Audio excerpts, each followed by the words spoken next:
madaxweyne ku-xigeenka hore ee Jubbaland Cabdullaahi Sheekh Ismaaciil Fartaag oo haddana ka mid ah senatarada cusub ee Jubbaland ayaa baaq nabadeed u diray maamul goboleedyada Galmudug iyo Puntland oo ku dagaalamaya duleedka magaalada Gaalkacyo. Senatarka ayaa ugu baaqay dhinacyada dirirtu ay ka dhaxayso in ay joojiyaan dagaalka isla markaana u naxaan shacabka magaalada Gaalkacyo. Wuxuu ka codsaday madaxweynaha Cabdullaahi Maxamed Argaas iyo Cabdikariin Xuseen Guuleed in ay ku dhawaaqaan xabad joojin rasmi ah. Senatarka cusub ayaa sheegay in faa'iido aysan u lahayn shacabka magaalada Gaalkacyo in lagu dul dagaalamo isla markaana madaafiic lagu garaaco. dowlad goboleedyada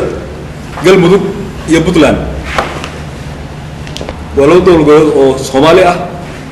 waa laba dowlad goboleed oo walaalo ah waxaan leeyahay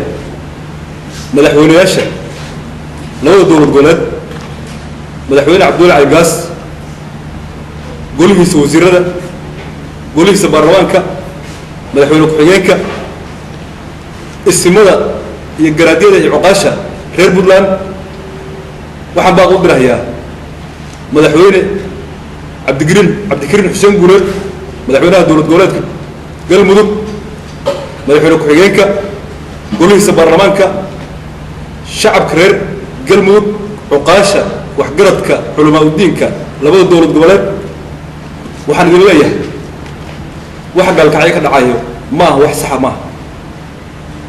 shacabka ku jira xilliga kuleelaha ah ee madaafiicda ka dul dhacayso ee dagaalka ka dul dhacayo wax la fiirsan kara ma aha war madaxweyne Cabdikariinow madaxweyne Cabdullaahi Argaas ilaahna ku dhaarshay shacabka loo tiro waxa lagu dul dagaalamayo waa shacabkiina way waxaan rabaa inaan idin sheego Gaalkacyo waa Gaalkacyo wali Gaalkacyo ahayd way ahaan doontaa way ahaan jirtay way ahaan doontaa Gaalkacyo ma kala goyso ma kala goordo waa soo xukumi jiray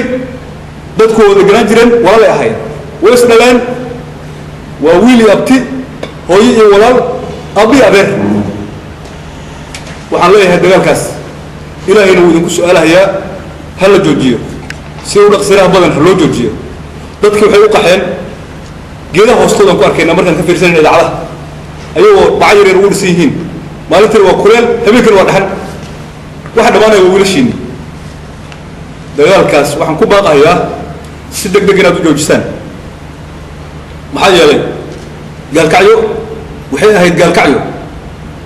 waxa soo maamuli jiray dad odayaal ah oo waxgarad ah oo wada dhashay oo wada joogi jiray Allah u naxariisto Cabdullaahi Yuusuf Axmed madaxweynaha Soomaaliya iyo Allah u naxariisto Generaal Maxamed Faarax Aydiin way wada joogeen xilli ka qaybsan wada joogeen xilli adag bay soo mareen oo waliba dagaal qabiil lagu jiro Soomaaliya qabiil isu dagaalaysay waxay ku guuleysteen dadka reer Gaalkacyo in nabadkooda noolaadaan. Zakariya Cabdiqaadir Karzai TV-ga bulsho magaalada Kismaayo.